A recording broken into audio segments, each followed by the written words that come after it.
વાલા ખ્રિસ્તી ભાઈ બહેનો, તારનાર પ્રભુ ઈસુ ખ્રિસ્તના નામમાં આપ સૌને પ્રેમી સલામ.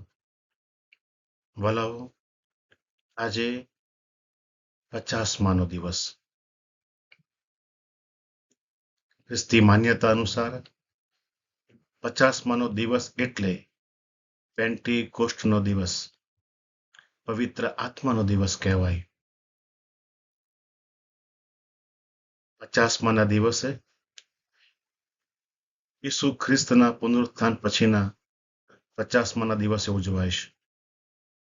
ઈસુના પુનરુત્થાન પછી તેઓ 40 દિવસ સુધી શિષ્યોને દેખાયા, તેમની સાથે વાત અને વ્યવહાર કર્યો. પછી તેઓનું સ્વર્ગારોહણ થયું. ત્યારબાદ શિષ્યો યરુશાલેમમાં પ્રાર્થનામાં રહ્યા. 10 દિવસ પછી એટલે પુનરુત્થાન પછીના 50મા દિવસે પવિત્ર આત્મા શિષ્યો પર ઉતર્યો. બાઇબલના અનુસંધાને પ્રેરિતોના કૃત્યો 2 અધ્યાય 1-4માં આ પ્રસંગ વિશે વાત કરવામાં આવી છે.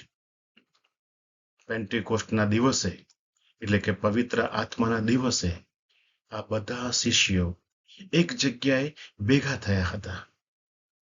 ત્યારે આકાશમાંથી જોરદાર પવન જેવો અવાજ આવ્યો. અગ્નિની જીભો જેવી વસ્તુઓ દેખાઈ અને બધા પવિત્ર આત્માથી ભરપૂર થયા. વાલાઓ, આપણને પ્રશ્ન થાય, 50માનો દિવસ કેમ ઉજવાય છે? વાલાઓ, 50માનો દિવસ એટલે મંડળી માટે ખૂબ મહત્વનો દિવસ છે, કારણ કે આ દિવસે પવિત્ર આત્માનું આગમન થયું હતું. વાલાઓ, આજે આપણે આ 50માના દિવસના અનુસંધાને પવિત્ર આત્મા વિશે મનન કરવા માંગીએ છીએ. પવિત્ર આત્મા વિશે વાત કરવી એ માત્ર કોઈ સિદ્ધાંત સમજવાની વાત નથી. આ આપણા ખ્રિસ્તી જીવનના હૃદયની વાત છે, કારણ કે પવિત્ર આત્મા વિના ખ્રિસ્તી જીવન માત્ર ધાર્મિક રીત રિવાજ બની જાય છે. પરંતુ પવિત્ર આત્મા સાથે જીવંત બને છે, પવિત્ર બને છે, શક્તિશાળી બને છે અને વિશેષ કરીને તે દેવને પ્રસન્ન કરનાર બને છે. વાલાઓ, આજે આપણે આ 50માના દિવસે આ મનનના ભાગરૂપે 3 વાતો પર ધ્યાન આપવાના છીએ. પવિત્ર આત્મા એ દેવની જીવંત હાજરીનો અનુભવ કરાવે છે. પવિત્ર આત્મા આપણને માર્ગદર્શન આપે છે. અને ત્રીજી બાબત મહત્વની છે, તે પવિત્ર આત્મા આપણને દેવ સાથે જીવવાની શક્તિ આપે છે. ભલા, ઉત્પત્તિના પુસ્તકમાં આપણે જોઈએ તો યહોવા બાપે પોતાની પ્રતિકૃતિ સમાન માણસને બનાવ્યો. એનો મતલબ એ થયો, યહોવા બાપ શરૂઆતથી જ માણસ જાતને ખૂબ પ્રેમ કરતા હતા અને પ્રભુએ યહોવા બાપે આપણને તેમની પાસે એદન વાડીમાં રાખ્યા અને આપણે ત્યાં ખૂબ આનંદ કરતા હતા. પરંતુ શૈતાનને એ ગમ્યું નહીં અને શૈતાને પોતાની કુયુક્તિઓ વાપરી માણસને, આદમને અને હવાને ભ્રમિત કર્યો. યહોવા બાપ આ બાબતને લઈને ઉપાયમાન થયા. તેમણે આપણા આદિ પિતા અને માતાને એદનવાડીમાંથી હાંકી કાઢ્યા. વાત આમ સહજ લાગે છે, પરંતુ એની પાછળ આપણા આકાશવાસી બાપ યહોવાનું બારે બાર દુઃખ હતું. તેમણે હાંકી તો કાઢ્યા, પણ તેઓ ઈચ્છતા હતા કે મારો દીકરો, મારી દીકરી એ મારી સાથે રહે, મારી પાસે રહે. અને માટે થઈને તેમણે તેમની પાસે લાવવા માટેના અનેક પ્રયત્નો કર્યા. પ્રભુ ઈસુ ખ્રિસ્ત સુધી તેમણે પ્રયત્નો ચાલુ રાખ્યા. અને આપણે વાલાઓ પ્રભુ ઈસુ ખ્રિસ્તને પણ વધસ્તંભે જડાવ્યો. પણ એક વાત ચોક્કસ બની, એ વધસ્તંભના આડા અને લાકડા ઉપર આપણા પાપોની ખંડણી ભરવામાં આવી. અને પ્રભુ ઈસુ ખ્રિસ્તના મૃત્યુ થકી આપણને ફરીથી અનંત જીવનની આશા અને તેનો માર્ગ ઉભો થયો. વાલાઓ, પ્રભુ ઈસુ ખ્રિસ્તે આપણી મધ્યથી વિદાય લેતા પહેલા યોહાન 14:1-4 આપણને વિશ્વાસ અને ખાતરી આપ્યા, તમારા હૃદયોને વ્યાકુળ થવા ન દો. તમે દેવ ઉપર વિશ્વાસ રાખો છો, મારા પર પણ વિશ્વાસ રાખો. તે મારા બાપના ઘરમાં રહેવાના ઠેકાણા ઘણા છે, નહીં તો હું તમને કહેત, કેમ કે હું તમારે માટે જગા તૈયાર કરવાને જાઉં છું. અને જો હું જઈને તમારે માટે જગા તૈયાર કરીશ તો હું પાછો આવીશ અને તમને મારી પાસે લઈ જઈશ, જેથી જ્યાં હું છું ત્યાં તમે પણ રહો. વાલાઓ, પ્રભુ ઈસુ ખ્રિસ્તે આપણને આ વિશ્વાસ અને ખાતરી આપ્યા, અનંત જીવનની આશા આપી. અને એ જ સંદર્ભમાં પવિત્ર આત્મા તેઓ આપણી સાથે મૂકતા ગયા, કારણ આપણા માટે એ અનંત જીવનનો માર્ગ મોકળો થાય. વાલાઓ, પવિત્ર આત્મા સંબંધી હજુ વધારે વિચાર કરીએ તો પવિત્ર આત્મા એ દેવની જીવંત હાજરીનું પ્રતીક છે. બાઇબલના પ્રથમ પુસ્તકમાં જ પવિત્ર આત્માની હાજરી જોવા મળે છે. ઉત્પત્તિ 1:2 લખ્યું છે કે દેવનો આત્મા પાણી ઉપર હાલતો થયો. વાલા ભાઈઓ અને બહેનો, જ્યાં અંધકાર હતો ત્યાં દેવનો આત્મા હાજર હતો. જ્યાં અવ્યવસ્થા હતી ત્યાં દેવનો આત્મા કાર્યરત હતો. જ્યાં ખાલીપણું હતું ત્યાં દેવનો આત્મા જીવન લાવવા માટે તૈયાર હતો, જીવન ભરવાને માટે તૈયાર હતો. આ વચન માત્ર સૃષ્ટિની શરૂઆતની વાત નથી, આ આપણા જીવન માટે પણ એટલી જ સત્ય બાબત છે. ક્યારેક આપણા જીવનમાં અંધકાર આવે છે, ક્યારેક આપણા હૃદયમાં ખાલીપણું લાગે છે, ક્યારેક આપણી પ્રાર્થના સૂકી થઈ ગયેલી નિરસ લાગે છે, ક્યારેક દેવ આપણાથી દૂર થઈ ગયા હોય તેવું લાગે છે. જીવનમાં આપણને હંમેશા ગૂંચવણ અને અવ્યવસ્થા લાગે છે. ત્યારે આજે પણ દેવનો શબ્દ આપણને યાદ અપાવે છે કે જ્યાં અંધકાર છે ત્યાં પવિત્ર આત્મા કાર્ય કરી શકે છે. જ્યાં જીવન સુકાઈ ગયું છે ત્યાં પવિત્ર આત્મા નવી તાજગી આપી શકે છે. જ્યાં હૃદય બંકિત છે, દુઃખી છે, ત્યાં પવિત્ર આત્મા દેવની શાંતિ લાવી શકે છે. વાલાઓ, અય્યુબ 33:4 લખ્યું છે, દેવના આત્માએ મને બનાવ્યો છે. વાલાઓ, આપણો શ્વાસ, આપણું જીવન, આપણી શક્તિ, આપણું અસ્તિત્વ બધું દેવની કૃપાથી છે. જો આપણું જીવન દેવનું આપેલું દાન છે તો આ જીવન દેવ માટે જ જીવવું જોઈએ. વાલાઓ, આજે આપણને પ્રશ્ન થાય છે, શું આપણે ખરેખર દેવ માટે જીવી રહ્યા છીએ? શું આપણા ઘરમાં દેવની હાજરીને સ્થાન છે?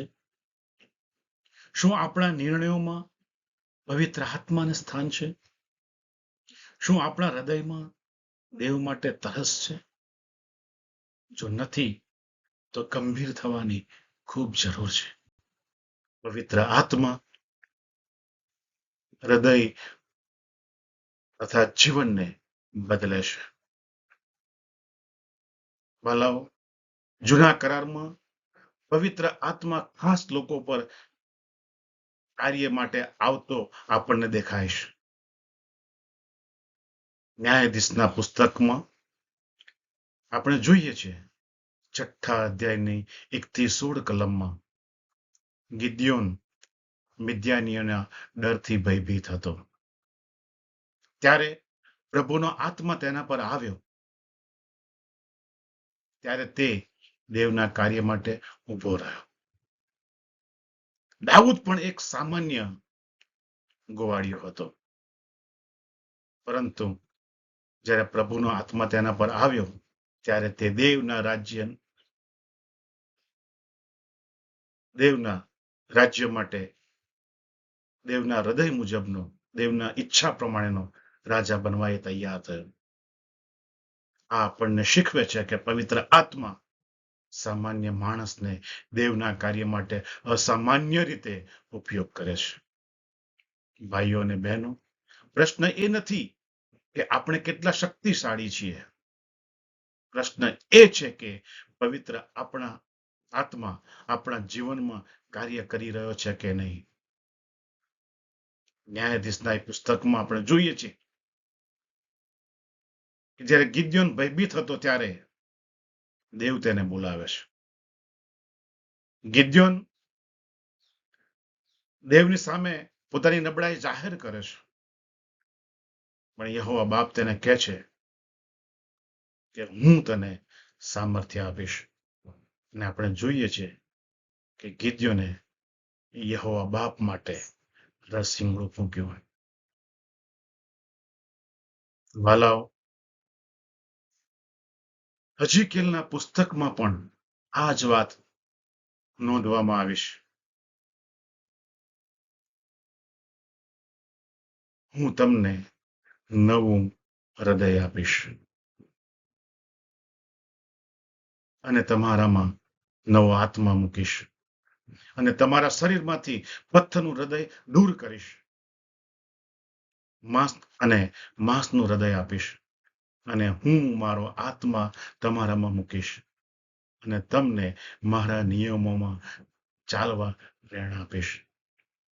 વાલા, હજીકેલ 36, 26, 27 વચનોનો અર્થ એ થાય છે કે દેવ પોતાના લોકો સાથે એક માર્મિક વાત કરે છે. ઇઝરાયેલના લોકો બહારથી દેવના લોકો હતા, પરંતુ હૃદય દેવથી દૂર હતું. તેઓ નિયમો પાસે જરૂર હતા, તેમની પાસે ધાર્મિક રીતો હતી, મંદિર હતું, પરંતુ આજ્ઞા પાલન અને સાચો પ્રેમ તેમનામાં નહોતો, ઓછો થઈ ગયો હતો. તેથી દેવ કહે છે કે હું માત્ર તમારો બહારનો વ્યવહાર બદલાવીશ નહીં, પણ તમારું હૃદય બદલીશ. વાલા, પથ્થરનું હૃદય એટલે શું? પથ્થરનું હૃદય એટલે એવું હૃદય જે દેવના અવાજ પ્રત્યે કઠોર બની ગયું છે, તે અસંવેદનશીલ બની ગયું છે. એ એવું હૃદય કે દેવના વચનો સાંભળે છે પણ બદલાતું નથી, સતત પાપ કરે છે પણ અંદરથી દુઃખ અનુભવતું નથી, પ્રાર્થના કરે છે પણ હૃદયથી દેવની નજીક આવતું નથી, ધાર્મિક દેખાય છે પણ અંદરથી નમ્ર નથી. દેવ કહે છે હું આ કઠોર હૃદય દૂર કરીશ અને માંસનું હૃદય આપીશ. વાલાઓ, આ માંસનું હૃદય એટલે શું? માંસનું હૃદય એટલે નમ્ર, સંવેદનશીલ અને દેવના અવાજને, દેવની વાણીને સ્વીકારનાર હૃદય. વાલાઓ, હજીકેલ 36-27 પ્રમાણે આપણને બતાવે છે દેવ માત્ર બહારનો સુધારો, ધાર્મિક સુધારો માંગતા નથી, પરંતુ અંદરથી બદલાયેલું જીવન માંગે છે. માણસ પોતે પોતાનું કઠોર હૃદય બદલી શકતો નથી. માત્ર દેવ જ આ પથ્થરનું હૃદય દૂર કરીને નમ્ર અને આજ્ઞાકારી હૃદય આપી શકે છે. અને આ બદલાવ પવિત્ર આત્મા દ્વારા થાય છે. વાલા ભાઈ બહેનો, દેવ આજે પણ માત્ર બહારની હાજરી નથી જોતો, પણ આપણી અંદરની સ્થિતિ જુએ છે. આપણું હૃદય કઠોર બની ગયું હોય, પ્રાર્થના નિરર્થક લાગતી હોય, પાપ પ્રત્યેની સંવેદનશીલતા ઘટી ગઈ હોય, તો હજીકેલ 36-26-27 પ્રમાણે આપણને આશા આપે છે.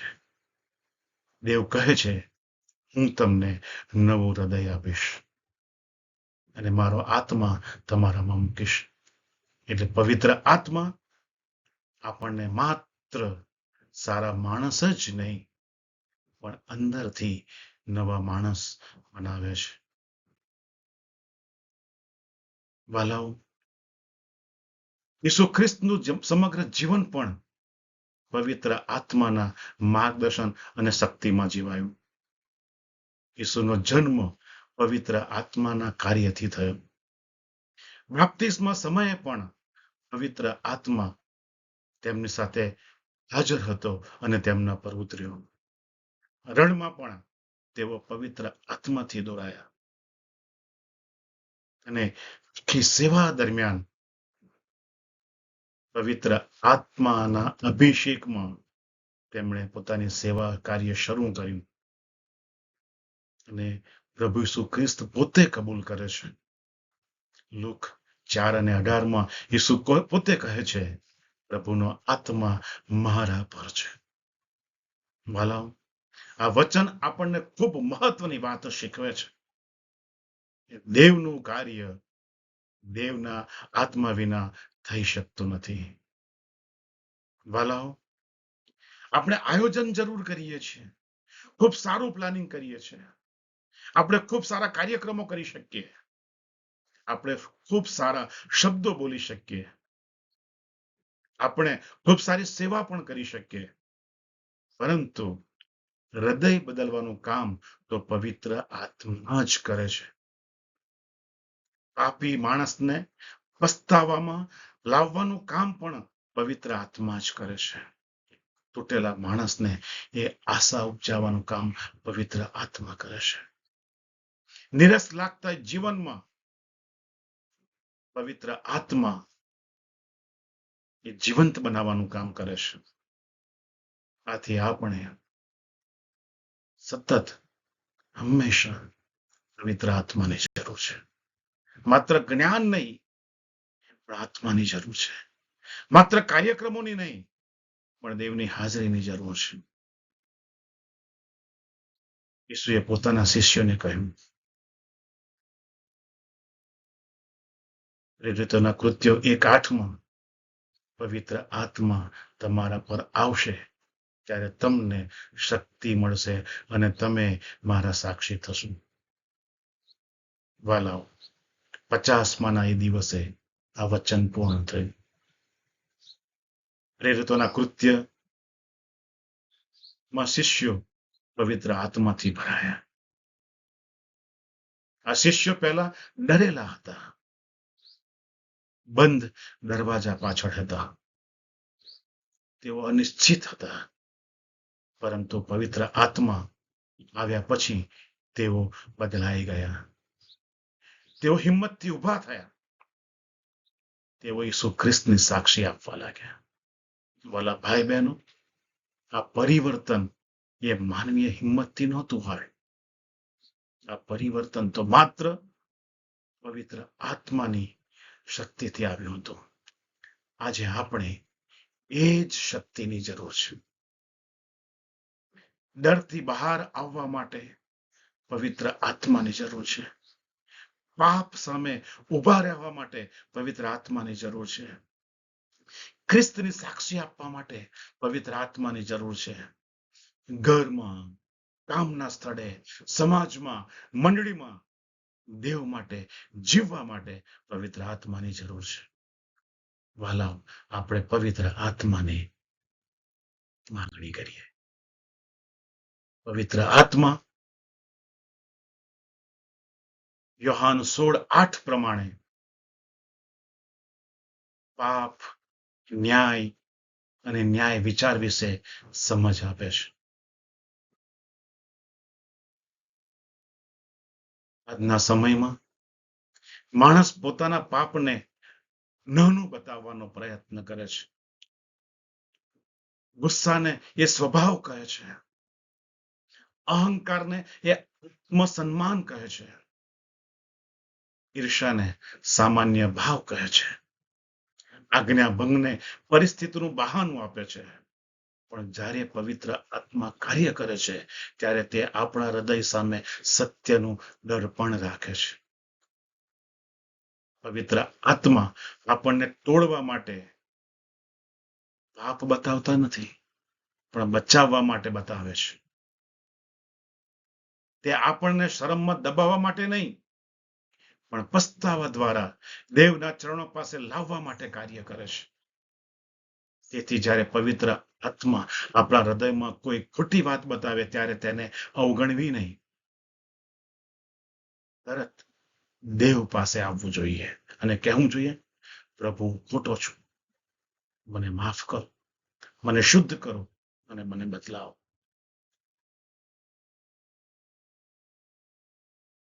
યોહાન 3:5-8 આપણે જોઈએ છીએ, જ્ઞાની અને પ્રબુદ્ધ એવો નિકોદેમસ પ્રભુ પાસે આવે છે અને પ્રભુને કહે છે કે મારે નવો જન્મ ધારણ કરવો છે, મારે શું કરવું જોઈએ? પ્રભુ ઈસુ ખ્રિસ્ત તેને ખૂબ સરસ ઉત્તર આપે છે અને આજે એ જ બાબત આપણને પણ સમજાવે છે. પવિત્ર આત્મા દ્વારા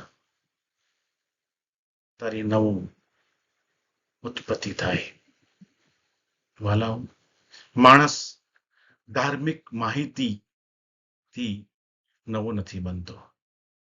બાઇબલના વચનો શીખવાથી એનામાં નવાપણું નથી આવતું. મંડળીમાં રોજ પ્રવૃત્તિમય રહેવું એથી એ નવો જન્મ નથી પામતો.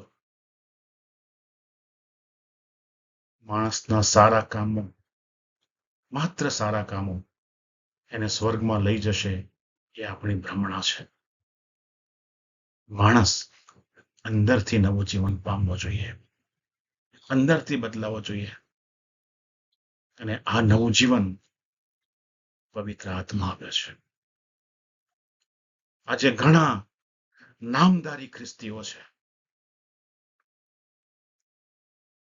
તેઓ નામ ધરાવે છે પણ ખ્રિસ્તી જીવન જીવતા નથી. ઘણા લોકો પ્રાર્થના જાણે છે, પ્રાર્થનાઓ લાંબી કરે છે, મોટી મોટી પ્રાર્થનાઓ કરે છે, પણ દેવ સાથે તેમનું જીવન સંબંધ નથી. આપણે રોજ ચર્ચમાં જઈએ છીએ, વચન સાંભળીએ છીએ, પણ આપણે વચનને જીવનમાં ઉતારતા નથી. પવિત્ર આત્મા આપણને ધાર્મિક નથી બનાવતા, માત્ર ધાર્મિક નથી બનાવતા. પવિત્ર આત્મા આપણને અંદરથી નવું બનાવે છે. જો આજે આપણું હૃદય સુખાઈ ગયું હોય તો પવિત્ર આત્મા નવી તાજગી આપી શકે છે. જો આપણો વિશ્વાસ ઠંડો પડી ગયો હોય તો પવિત્ર આત્મા તેને ફરીથી પ્રજ્વલિત કરી શકે છે. જો પ્રાર્થનાનો આપણને ઉત્તર મળતો નથી તો પવિત્ર આત્મા ફરીથી આપણને દેવ તરફ પાછા લઈ જઈ શકે છે, આપણને ઉત્તર આપી શકે છે. પવિત્ર આત્મામાં માણસને નવું જીવન આપે છે. જૂનું જીવન એટલે વાલા પાપમાં બંધાયેલું જીવન. આત્મિક રીતે મરણતોલ થયેલું જીવન, શૈતાનના બંધનોમાં બંધાયેલું જીવન, દોષ અને શરમમાં જીવાતું જીવન, આશા વિનાનું જીવન. પવિત્ર આત્મામાં જે નવું જીવન છે વાલાઓ, એ યોહાન 3:5-6 પ્રમાણે નવી ઉત્પત્તિ છે. તે આત્માને આત્મિક રીતે જીવંત બનાવે છે. પાપ અને શૈતાનથી આપણને છોડાવે છે. ક્ષમા અને શાંતિનો અનુભવ કરાવે છે. અને યોહાન 3:16 પ્રમાણે તે આપણને અનંત જીવનની આશા આપે છે. માત્ર જરૂર છે પવિત્ર આત્મા પાસે જવાની. વાલાઓ, આપણું શરીર એ પવિત્ર આત્માનું મંદિર છે.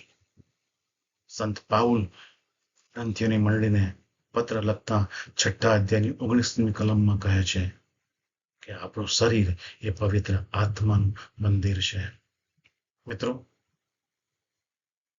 વાત કેટલી સુંદર લાગે છે કે આપણે પવિત્ર આત્માના મંદિર છીએ, પણ સાથે એટલી જ ગંભીર પણ છે. દેવનો આત્મા એ ખ્રિસ્તી વિશ્વાસીના શરીરમાં વસે છે. તેથી આપણું જીવન એ સામાન્ય રહી શકતું નથી. આપણા વિચારો, શબ્દો, સંબંધો, નિર્ણયો અને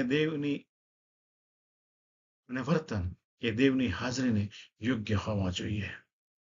જો પવિત્ર આત્મા આપણામાં વસે છે તો આપણે આપણી પોતાની ઈચ્છા પ્રમાણે નહીં, પણ દેવની ઈચ્છા પ્રમાણે જીવવા બંધાયેલા છીએ. તો આજે આપણે ફરી પાછો પ્રશ્ન પૂછવો જોઈએ, શું મારા વિચારો પવિત્ર આત્માને પ્રસન્ન કરે તેવા છે? શું મારા મુખે ઉચ્ચારાતા એ દરેક શબ્દો દેવને મહિમા આપે છે? શું મારા એ દરેક સંબંધોમાં નિસ્વાર્થ પ્રેમ અને ક્ષમા છે?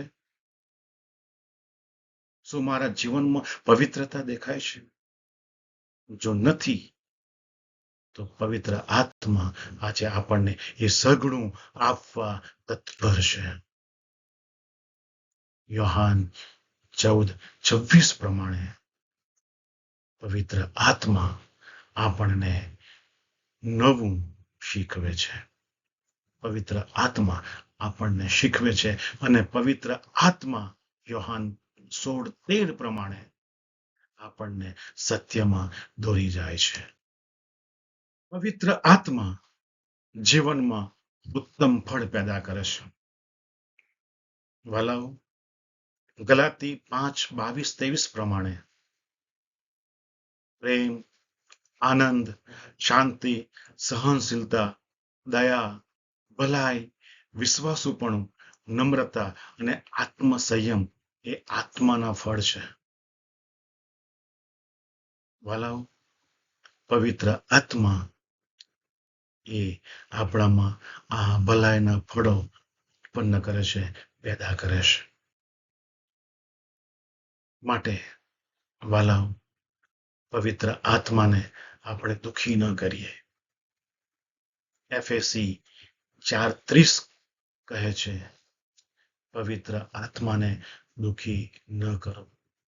એવી રીતે 1 થેસલોનિકા 5:19 પણ આપણને કહે છે કે આત્માને બુઝાવશો નહીં.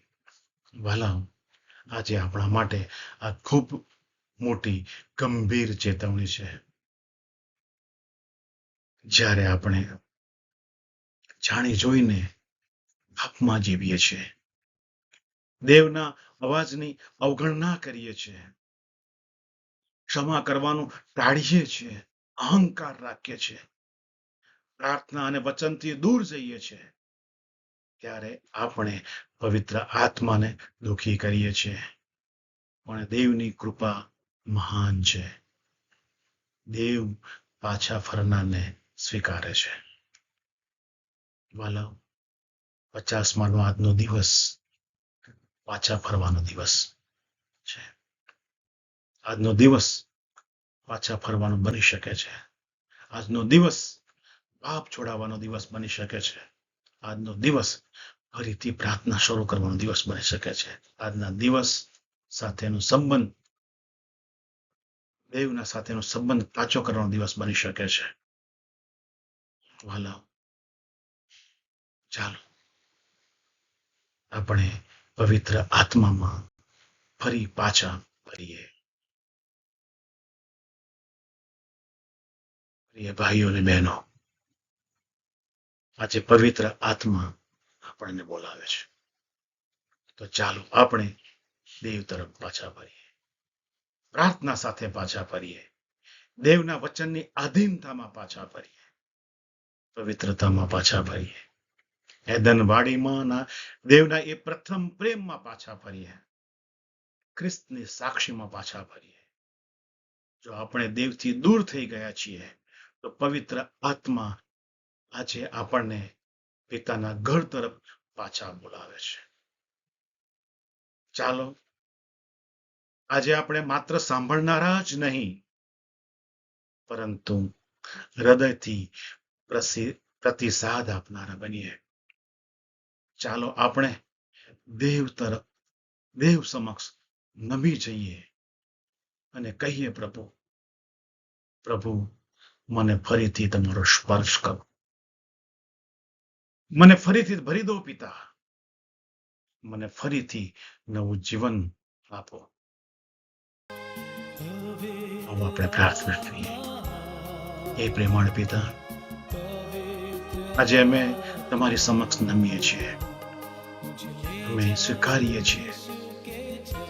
ઘણી વાર અમે તમારા આત્માના અવાજને અવગણ્યો છે. ઘણી બધી વાર અમને એવું લાગે છે કે અમારી પ્રાર્થનાઓ એ ઉત્તરવિહીન બની છે. અમારી સેવા એ જાણે કે માત્ર એક ફરજ બની ગઈ છે અને અમારી અંદરનો પ્રથમ એ પ્રેમ ઠંડો પડી ગયો છે. એ પ્રભુ, અમને માફ કરો, અમારા હૃદયને શુદ્ધ કરો. અમારી અંદર તમારો પવિત્ર આત્મા નવી રીતે કાર્ય કરે તેમ થવા દો પિતા.